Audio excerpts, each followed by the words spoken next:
Yo, what is up guys, and welcome back to another video. So every single chimps game or improbable game, or really just any like late game, you always have to encounter the big, what does it stand for? Big airship of death? I don't know. But the big purple man, not man, balloon, big purple, I'm sorry I cannot talk, but big purple balloon that comes on round 100, the BAD. It's always a struggle, you know, unless you watch this video, because I'm gonna go over the top 10 ways to defeat the BAD every single time in every single game. And yeah, let's just get started at number 10. So I'm basing this list on a couple things, mostly affordability and when you can get it, like if you can like really get it before round 100 like every single time. There's also if it can destroy it by itself. There's some of these things that need like a lot of help. You'll have to see. So at number 10 we got the one and only Cripple Mob. Now I know he's a bit expensive, I know that, but if you look at this, Cripple Mob immobilizes, okay, it doesn't immobilize the BAD, but it makes everything take extra damage, and that counts on the BAD. So let's pair it with a Avatar Wrath. That's like something that you could get throughout the game. Sound out round 100. Where is it? Right there. And look how much damage it's doing. It's not even past the first bend. This is an Avatar Wrath with no buffs. And no Populus either. And there you go. It destroyed it so quickly. Now the only downside I guess to this is that you do need a surrounding cast around it to actually do the damage. But it still is definitely top 10. Alright, moving on at number 9. This is another like kind of niche tower or upgrade. It is the Grand Saboteur, okay? It is like, it's like 25,000, maybe 30,000 in total. But you gotta think that you have the regular sabotage ability, which is really good for DET rounds. And then if you have the extra money, you could upgrade it to Grand Saboteur. And check this out. If you activate it before round 100, which means it kind of does suck that if you activate it on round 100, it won't work. But let's say like 99 is just getting finished, and you activate it right at the end of 99, okay? Now round 100 comes out, and look at that. It basically damages it 1/4 of the way through, and that is a very like good amount just to have. Since you already have a sabotage, and you can just upgrade it like straight up, that'll work, and it'll do a lot of damage. Especially in the later rounds when there's like multiple BADs, it does a ton. Like for example, how about we just send, let's say 100 BADs, okay? Refresh that ability, use it, send these out, check out the damage. Just getting completely racked up. I mean, it is kind of unrealistic, as you can see, but it still does prove my point. You know, it's top 10, but it definitely isn't the best option. So next up, we got a budget one. This is going to be if you have a full setup, and you just have like 5,000 extra dollars, okay? It is the Overdrive. And let me tell you, this is like the best like money efficient tower. Of course I don't want you going around basing your strategy around this one tower. Like you might as well get attack zone at that point. But if you just have a couple dollars lying around, an Overdrive is definitely the way to go. And definitely there's better maps and like better curves for this, but since we're on this map, I'll just show it. So for about $4,000, right here it is doing almost probably 2,000 by the end. Yeah, 2,500. Yeah, that's not bad. And maybe even 3,000? Yo. Not quite. But it's still pretty good. Alright, for number 6, we have the Super Brittle, the Top Path Ice. And this thing, it doesn't do anything else except for like multiply damage. It's like the Cripple Mob, but a lot better, I think. Now let's say we just have one Sun Avatar, okay? And we're gonna send out a BAD and see how much damage it does. It's alright, you know. It takes like 4 seconds for 500 damage. We'll just say that, okay? And then we put down a Super Brittle, and watch this. Look at the damage now. That is way more. It takes 1 second for 500 now, and it took 4 seconds before. That is incredible. That is actually incredible. See, just one stun avatar basically did half the damage for this BAD just because of this guy. And then when it leaves, yeah, back to normal. See, that is a huge drop off. So I definitely recommend getting this guy. If you have the money, it is pretty pricey, but if you get it, you will not regret it. And definitely make sure to have a lot of DPS around it, because that's like what it's for. Okay, and number 5, we got finally a main DPS tower. Not like any support or anything that's just gonna like multiply damage. This is just raw damage by itself. And this is the Sky Shredder, okay? This is definitely one of the best upgrades in the entire game, because it can take care of Bloons for the most part, and does a ton of damage to blimps. And just watch the BAD, okay? It shoots these missiles, and those are basically what's doing all the damage. Just look at it. Right now, that was like 2 seconds. And it's already at 2000. Speed it up. Look at that. And it's got full map range too. That is a huge bonus. And this is an intermediate map, so it's not too long, and it pops it right around the end, so you would need to have some stuff to actually like clean up the rest. But it does pop the BAD very well. Now at number 4, this is kind of a weird one because it's not really something you would buy to like destroy the BAD specifically. It's just a really good like all-around thing, and that is Churchill, the hero. And once you get this guy leveled up, like he will be level 20, I think, by around 100 on most maps. I'm not sure about that, but he will be somewhere useful, like useful level for the BAD.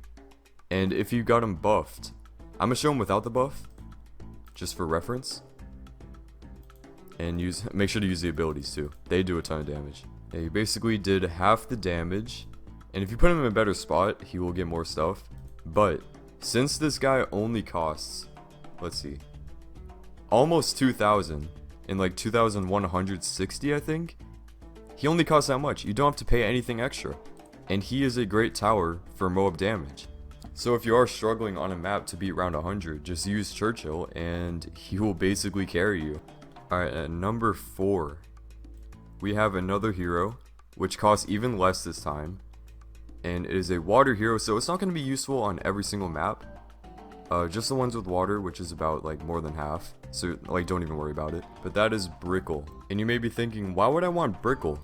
Brickle does absolutely nothing. He just buffs water towers and nothing else, right? But guess what?